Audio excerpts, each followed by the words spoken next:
ಆನೇಕಲ್ನಲ್ಲಿ ಮಚ್ಚು ಹಿಡಿದು ಪುಂಡರು ಪುಂಡಾಟವನ್ನು ನಡೆಸಿದ್ದಾರೆ. ಹೊಸೂರು ರಸ್ತೆಯಲ್ಲಿ ನಡೆದಿರುವಂತಹ ಘಟನೆ ಇದಾಗಿದ್ದು, 2 ದ್ವಿಚಕ್ರ ವಾಹನದಲ್ಲಿ ಬಂದಿದ್ದಂತಹ 6 ಜನ ಗುಂಪು ಯುವಕನೊಬ್ಬನನ್ನ ಅಟ್ಟಾಡಿಸಿಕೊಂಡು ಬಂದಿದ್ದಾರೆ. ಆದರೆ ಯುವಕ ಎಸ್ಕೇಪ್ ಆಗ್ತಾ ಇದ್ದಂತೆ ಸಿಕ್ಕ ವಾಹನಗಳನ್ನ ಪುಡಿ ಮಾಡಿದ್ದಾರೆ. ಯುವಕರ ಹುಚ್ಚಾಟವನ್ನ ನೋಡಿ ಜನರು ಗಾಬರಿಯಾಗಿದ್ದಾರೆ. ಪುಂಡರ ಪುಂಡಾಟದ ದೃಶ್ಯ ಸಿಸಿಟಿವಿಯಲ್ಲಿ ಸೆರೆಯಾಗಿದೆ. ಗಾಡಿ ತೊಳಿತಾ ಇದ್ವಿ, ಬಂದು ಒಂದು 6 ಜನ ಬಂದು ಅದು ಏಕಾಏಕಿ ಬಂದು ಗಾಡಿ ಹೊಡ್ಕೊಂಡು ಯಾರನ್ನ ಇಟ್ಟಾಡ್ಸ್ಕೊಂಡ್ ಬರ್ತಾ ಇದ್ರು. ಅವನು ಹೋಗಿ ಆ ಸೈಡ್ ಹೋಗ್ಬಿಟ್ಟ. ಸೈಡ್ ಹೋದ್ಮೇಲೆ ನಾವು ಗಾಡಿ ತೊಳಿಬೇಕಾದ್ರೆ ಒಂದು 3 ಜನ 4 ಜನ ಇದ್ವಿ. ಬಂದಂಗೆ ಗಾಡಿ ಹೊಡೆದ್ಬಿಟ್ಟು ನಮ್ಮ ನೋಡಿದ್ರು. ನಾವೇನು ಮಾಡಿ ಗಾಡಿ ಹೊಡೆದ ತಕ್ಷಣ ಭಯ ಬಿದ್ದು ಸೈಡ್ಗೆ ಹೋಗ್ಬಿಟ್ವಿ. ಲಾಂಗ್ ಮುಚ್ಚಗಳಿಟ್ಕೊಂಡಿದ್ರು. ಎಲ್ಲರ ಕೈಯಲ್ಲೂ ಟೋಟಲ್ 6 ಜನದ ಕೈಯಲ್ಲೂ ಮುಚ್ಚಗಳಿತ್ತು. 2 ಗಾಡಿಯಲ್ಲಿ ಬಂದಿದ್ದು, 2 ಸ್ಕೂಟಿಯಲ್ಲಿ ಬಂದಿದ್ದು. ಒಂದು ಸ್ಕೂಟಿಯಲ್ಲಿ 4 ಜನ ಇದ್ರು, ಒಂದು ಸ್ಕೂಟಿಯಲ್ಲಿ ಇಬ್ಬರು ಇದ್ರು. ನಡ್ಕೊಂಡು ಬಂದ್ರು ಕೆಲವರು. ಬಂದಂಗೆ ಹೊಡೆದ್ಬಿಟ್ಟು ಗಾಡಿಗಳಲ್ಲಿ ಮುಂದಕ್ಕಾದ್ರು. ಒಂದು ಕಾರ್ಗೆ, ಒಂದು ಟೆಂಪೋಗೆ, ಒಂದು 2 ವೀಲರ್ಗೆ, ಮತ್ತಿನ್ನೊಂದು ಕಾರ್ಗೆ. ಟೋಟಲ್ 2 ಕಾರು, ಒಂದು ಟೆಂಪೋ, ಒಂದು ಆಟೋ ಗಾಡಿ ಹೊಡೆದಿದ್ರು. ಗಾಡಿ ತೊಳಿತಾ ಇದ್ವಿ, ಬಂದು ರಸ್ತೆಯಲ್ಲಿದ್ದ ನೀರು ಆಟೋ ಮೇಲೆ ಸಿಡಿದಿದ್ದಕ್ಕೆ ಕಿಡಿಗೇಡಿಗಳು ಕಿರಿಕ್ ಮಾಡಿದ್ದಾರೆ. ಬೆಂಗಳೂರಿನ ಜಾಲಹಳ್ಳಿಯ ಶೆಟ್ಟಿಹಳ್ಳಿ ಸಮೀಪ ಮಲ್ಲಸಂದ್ರದ ಬಳಿ ಘಟನೆ ನಡೆದಿದೆ. ಕಿಡಿಗೇಡಿಗಳು ನಿಂತಿದ್ದ ಕಾರಿನ ಮೇಲೆ ಕಲ್ಲು ಎತ್ತಿ ಹಾಕಿ ಗ್ಲಾಸ್ಗಳನ್ನ ಒಡೆದಿದ್ದಾರೆ. ಕ್ಯಾಬ್ ಚಾಲಕ ಆಟೋವನ್ನ ತೊಳೆದು ಕೊಡ್ತೀನಿ ಅಂತ ಎಷ್ಟೇ ಹೇಳಿದ್ರೂ ಕೂಡ ಪುಂಡರು ಬಿಡದೆ ಈ ಕೃತ್ಯವನ್ನ ಎಸಗಿದ್ದಾರೆ. ಚಲಿಸ್ತಾ ಇದ್ದಂತಹ ಕಾರಿನ ಮೇಲೆ ಬೃಹತ್ ಗಾತ್ರದ ಮರವೊಂದು ಬಿದ್ದು ಕಾರಿನಲ್ಲಿದ್ದಂತಹ ಪ್ರಯಾಣಿಕರು ಜಸ್ಟ್ ಮಿಸ್ ಆಗಿದ್ದಾರೆ. ಈ ಘಟನೆ ಚಿಕ್ಕಮಗಳೂರು ಜಿಲ್ಲೆ ಎನ್ಆರ್ಪುರ ತಾಲೂಕಿನ ಬಾಳೆಹೊನ್ನೂರು ಬಳಿಯ ಭದ್ರಾ ಕಾಫಿ ಸ್ಟಾಪ್ ಬಳಿ ಘಟನೆ ನಡೆದಿದೆ. ಮರ ಬಿದ್ದ ರಭಸಕ್ಕೆ ಕಾರಿನ ಮುಂಭಾಗ ನಜ್ಜುಗುಜ್ಜಾಗಿದೆ. ಸ್ವಲ್ಪದರಲ್ಲೇ ಭಾರೀ ಅವಘಡವೊಂದು ತಪ್ಪು ಹೋಗಿದೆ. ಈ ಘಟನೆಯಿಂದಾಗಿ ಚಿಕ್ಕಮಗಳೂರು ಶೃಂಗೇರಿ ಹೆದ್ದಾರಿ ಸಂಚಾರ ಅಸ್ತವ್ಯಸ್ತವಾಗಿದೆ. ಪರಪ್ಪನ ಅಗ್ರಹಾರದ ಜೈಲಿನಲ್ಲಿ ಸಹ ಕೈದಿಗಳ ಜೊತೆ ಪವಿತ್ರ ಗೌಡ ಕೂಡ ಸಾಮಾನ್ಯ ಖೈದಿಯಂತೆ ಇದ್ದಾರೆ. ಜೈಲಿನಲ್ಲಿ ಲಿಪ್ಸ್ಟಿಕ್ ಹಾಕೊಂಡು ಇತ್ತೀಚೆಗೆ ಭಾರೀ ಸದ್ದು ಮಾಡಿದ್ರು. ಇದೀಗ ಸಹ ಖೈದಿಗಳ ಜೊತೆ ತಾನೂ ಒಬ್ಬರಂತೆ ಇದ್ದಾರೆ. ಜೈಲಿನ ಮಹಿಳಾ ಬ್ಯಾರಕ್ನಲ್ಲಿ 13 ಜನ ಮಹಿಳಾ ಖೈದಿಗಳ ಜೊತೆ ಪವಿತ್ರರನ್ನ ಇರಿಸಲಾಗಿದೆ. ಬೆಳಗಲಿ ತೋಟದ ಶೆಡ್ನಲ್ಲಿ ಸಜೀವ ದಹನ ಪ್ರಕರಣ ಸಂಬಂಧ ಸ್ಥಳ ಮಹಜರು ವೇಳೆ ಆರೋಪಿ ಭಂಡತನ ಮೆರೆದಿದ್ದಾನೆ. ಸ್ಥಳ ಮಹಜರು ವೇಳೆ ಆರೋಪಿ ಅಮಿನಾಸಾಬ್ ಪೆಂಡಾರಿ ಜನರ ಕಡೆ ಕೈ ಮಾಡಿ ನಗೆ ಬೀರಿದ್ದಾನೆ. ಜನರತ್ತ ನಾನೇ ಕೊಲೆ ಮಾಡಿದ್ದು ಎಂಬ ಅರ್ಥದಲ್ಲಿ ಎದೆ ಬಡಿದುಕೊಂಡು ಕೈ ಬೀಸಿದ್ದಾನೆ. ಬಾಗಲಕೋಟೆ ಜಿಲ್ಲೆಯ ಮುಧೋಳ ತಾಲೂಕಿನ ಬೆಳಗಲಿಯಲ್ಲಿ ಘಟನೆ ನಡೆದಿತ್ತು. ಮಂಡ್ಯ ಜಿಲ್ಲೆಯ ಕೆಆರ್ಎಸ್ಗೆ ಡಿಸಿಎಂ ಡಿಕೆ ಶಿವಕುಮಾರ್ ಭೇಟಿ ನೀಡಲಿದ್ದಾರೆ. ಭರ್ತಿಯಾಗಿರುವ ಕನ್ನಂಬಾಡಿ ಅಣೆಕಟ್ಟೆ ವೀಕ್ಷಣೆಯನ್ನು ಮಾಡಲಿದ್ದಾರೆ. ಬೆಳಗ್ಗೆ 8 ಗಂಟೆಗೆ ಕೆಆರ್ಎಸ್ಗೆ ಡಿಕೆ ಶಿವಕುಮಾರ್ ಆಗಮಿಸಲಿದ್ದಾರೆ. ಡ್ಯಾಂ ವೀಕ್ಷಣೆ ಬಳಿಕ ಅಧಿಕಾರಿಗಳೊಂದಿಗೆ ಸಭೆಯನ್ನು ನಡೆಸಲಿದ್ದಾರೆ. ಕಾವೇರಿ ಮಾತೆಗೆ ಬಾಗಿನ ಅರ್ಪಣೆ ಕಾರ್ಯಕ್ರಮದ ಬಗ್ಗೆ ಚರ್ಚೆ ಕೂಡ ಆಗಲಿದೆ.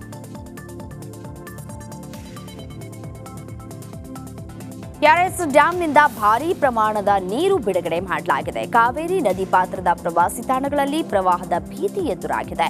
ವಿಶ್ವ ಪ್ರಸಿದ್ಧ ರಂಗನತಿಟ್ಟು ಪಕ್ಷಿಧಾಮಕ್ಕೂ ಜಲಾವೃತ ಆತಂಕ ಎದುರಾಗಿದೆ. ಹೀಗಾಗಿ ಮುಂಜಾಗ್ರತಾ ಕ್ರಮವಾಗಿ ಪಕ್ಷಿಧಾಮಕ್ಕೆ ಪ್ರವಾಸಿಗರ ಪ್ರವೇಶವನ್ನು ಜಿಲ್ಲಾಡಳಿತ ನಿರ್ಬಂಧಿಸಿದೆ.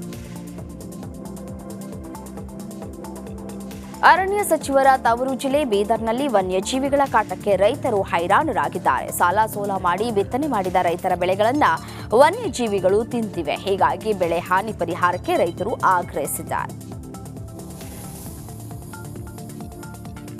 ಕರ್ನಾಟಕ ವಿಕಾಸ ಗ್ರಾಮೀಣ ಬ್ಯಾಂಕ್ ಮ್ಯಾನೇಜರ್ ಭಾರೀ ವಂಚನೆ ಮಾಡಿದ್ದು ಆ ಒಂದು ಪ್ರಕರಣ ಈಗ ದಾಖಲಾಗಿದೆ. ಮುಗ್ಧ ರೈತರಿಗೆ ಕೋಟಿ ವಂಚನೆ ಮಾಡಿರುವ ಕೇಸ್ ಇದೀಗ ಸಿಐಡಿ ಅಂಗಳಕ್ಕೆ ತಲುಪಿದೆ. ಇತ್ತ ಬ್ಯಾಂಕ್ ಮ್ಯಾನೇಜರ್ ವಿರುದ್ಧ ರೈತರು ಬೀದಿಗಿಳಿದಿದ್ದಾರೆ. ರಾಜ್ಯದಲ್ಲಿ ಡೆಂಗಿ ಆರ್ಭಟ ಜೋರಾಗಿದೆ. ಇತ್ತ ತುಮಕೂರು ಜಿಲ್ಲೆಯಲ್ಲಿ ನಕಲಿ ವೈದ್ಯರ ಹಾವಳಿ ಹೆಚ್ಚಾಗಿದೆ. ಆರೋಗ್ಯ ಮತ್ತು ಕುಟುಂಬ ಕಲ್ಯಾಣ ಇಲಾಖೆ ಅಧಿಕಾರಿಗೆ ಜಿಲ್ಲಾ ಉಸ್ತುವಾರಿ ಸಚಿವ ಡಾಕ್ಟರ್ ಜಿ ಪರಮೇಶ್ವರ್ ಸೂಚನೆಯನ್ನ ಕೊಟ್ಟರು. ನಕಲಿ ವೈದ್ಯರ ಕಡಿವಾಣಕ್ಕೆ ಬ್ರೇಕ್ ಬಿದ್ದಿಲ್ಲ. ಕಳೆದ ಕೆಲ ದಿನಗಳ ಹಿಂದೆ ಡಿಸಿ ಕಚೇರಿಯಲ್ಲಿ ನಡೆದ ಜಿಲ್ಲಾ ಮಟ್ಟದ ಅಧಿಕಾರಿಗಳ ಸಭೆಯಲ್ಲಿ ಸಚಿವರು ನಕಲಿ ವೈದ್ಯರ ಹಾವಳಿಗೆ ಬ್ರೇಕ್ ಹಾಕುವಂತೆ ಡಿಎಚ್ಒಗೆ ಖಡಕ್ ಆಗಿ ವಾರ್ನಿಂಗ್ ಕೊಟ್ಟಿದ್ರು. ದಕ್ಷಿಣ ಕನ್ನಡ ಜಿಲ್ಲೆಯಲ್ಲೂ ಗುಡ್ಡ ಕುಸಿತದ ಆತಂಕ ಶುರುವಾಗಿದೆ. ಮಂಗಳೂರಿನ ರಾಷ್ಟ್ರೀಯ ಹೆದ್ದಾರಿ ಬಳಿ ಗುಡ್ಡ ಕುಸಿತದ ಆತಂಕ ಹೆಚ್ಚಾಗಿದೆ.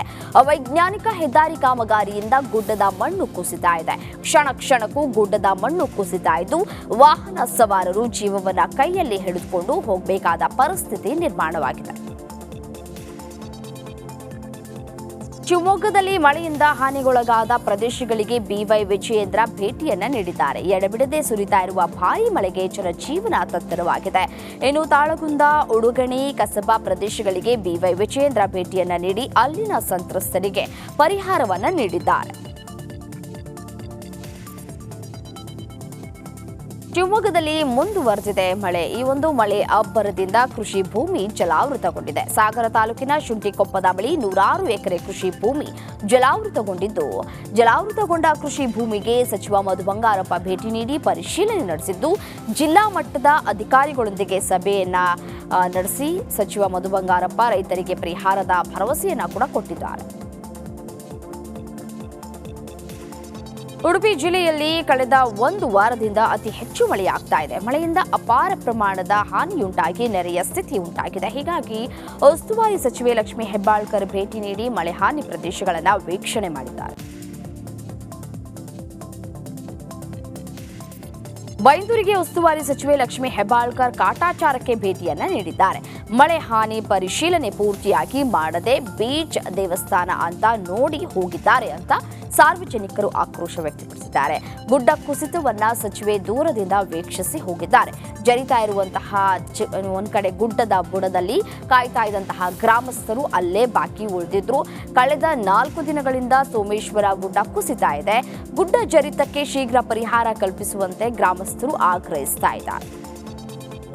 ಅದು ಬಿಟ್ಟು ಇಲ್ಲಿ ಸ್ಟಾರ್ಟ್ ಮಾಡಿ. ಯಾಕಂದ್ರೆ ಅಲ್ಲ, ಮತ್ತೆ ಬಿಟ್ಟು ಇಲ್ಲಿ ಸ್ಟಾರ್ಟ್ ಮಾಡಿದ್ದಾರೆ.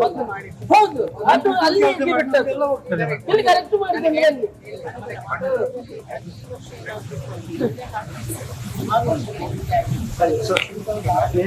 ಅಲ್ಲೇ ಮೇಡಮ್ ನೋಡಿ, ಇಲ್ಲಿ ಹೇಗೆ ಸ್ಟಾರ್ಟ್ ಮಾಡಿದ್ರೆ ಅಲ್ಲಿಂದ ಇಲ್ಲಿ ಬಿಟ್ಟದ್ದು ಹೇಗೆ? ಹಾಗಾದ್ರೆ ನಮಸ್ಕಾರ, ಕರ್ನಾಟಕ ಪ್ರೈಮ್ ಟೈಮ್ಗೆ ಸ್ವಾಗತ. ನಾನು ಜಯಪ್ರಕಾಶ್ ಶೆಟ್ಟಿ. ಇಡೀ ಕರ್ನಾಡು ಇವತ್ತು ರೆಬೆಲ್ ಆಗಿ ನಿಂತಿದೆ. ಈ ಹಗರಣಗಳನ್ನು ಸದನದಲ್ಲಿ ಪ್ರಸ್ತಾಪ ಮಾಡಲು ಕೂಡ ಕಾಂಗ್ರೆಸ್ ಹಿಂದೇಟು ಹಾಕಿದ್ದೇಕೆ? ನಿಮ್ಗೆ ಸಂಬಳ ಅದಕ್ಕೆ, ನಿಮಗೆ ವಾಹನ ಅದಕ್ಕೆ, ನಿಮಗೆ ವೆಪನ್ ಅದಕ್ಕೆ, ನೀವು ಅದನ್ನು ಸೆರೆ ಹಿಡಿಬೇಕಾಗಿತ್ತು. ನೀವು ವಿದ್ಯುತ್ ಬರ ಇದೆ ಅಂತ ಹೇಳ್ತಾ ಇದ್ದೀರಿ. ಎಲ್ಲಿ ಬರ ಇದೆ ನೀವು ಹೇಳಬೇಕು. ಪಾಕಿಸ್ತಾನ್ ಆಕ್ಯುಪೈಡ್ ಕಾಶ್ಮೀರ್ ಅದು ಎಂದೆಂದಿಗೂ ನಮ್ಮದು. 40 ಮೆಷಿನ್ಗಳು ತಂದಿತ್ತು ನೋಟ್ ಎಣಿಸುವುದಕ್ಕೆ, ಅದೇ ಹಾಳಾಯಿತು. ಮಥುರಾದ ಗಲಾಟೆ ಇದೆಯಲ್ಲ, ಅದು ಸ್ಥಳೀಯವಾಗಿ ಕೂತು ಪರಿಹರಿಸಬಹುದಾದಂಥ ಕಾನೂನಿದೆ. ಅದು ಗ್ಯಾರಂಟಿ ಯೋಜನೆಯಿಂದ ನಷ್ಟ ಆಗಿದೆ, ಲಾಭ ಆಗಿದೆ, ದಯವಿಟ್ಟು ಹೇಳಿ. Dawood Ibrahim most wanted criminal ಯಾವಾಗಾದ ಅಂದರೆ ಇಲ್ಲಿ ತನಕ ಭಾರತ ದೇಶದಲ್ಲಿ ಓರ್ವ ದಲಿತ ಪ್ರಧಾನಿಯಾದಂಥ ಇತಿಹಾಸವೇ ಇಲ್ಲ. ರಿಪಬ್ಲಿಕ್ ವರ್ಲ್ಡ್ ಆಪ್ ಇದು ಕೇವಲ ಅಪ್ಲಿಕೇಶನ್ ಅಲ್ಲ, ಸಮಗ್ರ ಸುದ್ದಿಗಳ ಸಂಪರ್ಕ ಮಾರ್ಗಕ್ಕೆ ಕ್ರಾಂತಿಕಾರಿ ಬದಲಾವಣೆ. ರಿಪಬ್ಲಿಕ್ ವರ್ಲ್ಡ್ ಆಪ್ ಕೇವಲ ಸುದ್ದಿ ಅಪ್ಲಿಕೇಶನ್ ಅನ್ನ ಪರಿಚಯ ಮಾಡ್ತಾ ಇಲ್ಲ, ಬದಲಾಗಿ ಡಿಜಿಟಲ್ ಸುದ್ದಿ ಬಳಕೆಯ ಹೊಸ ಯುಗಕ್ಕೆ ನಾಂದಿ ಹಾಡ್ತಾ ಇದೆ. ಇದೊಂದು ಬ್ರೇಕಿಂಗ್ ನ್ಯೂಸ್, ಪ್ರಭಾವಶಾಲಿ ಕಾರ್ಯಕ್ರಮಗಳಿಗೆ ಗಟ್ಟಿಯಾದ ವೇದಿಕೆ. ರಿಪಬ್ಲಿಕ್ ವರ್ಲ್ಡ್ ಅಪ್ಲಿಕೇಶನ್ ಈಗ ಲೈವ್ ಆಗಿದೆ. ಗೂಗಲ್ ಪ್ಲೇ ಸ್ಟೋರ್ ಮತ್ತು ಆಪಲ್ ಆಪ್ ಸ್ಟೋರ್ ಎರಡರಲ್ಲೂ ಲಭ್ಯವಿದೆ. ಈಗಲೇ ಡೌನ್ಲೋಡ್ ಮಾಡಿ.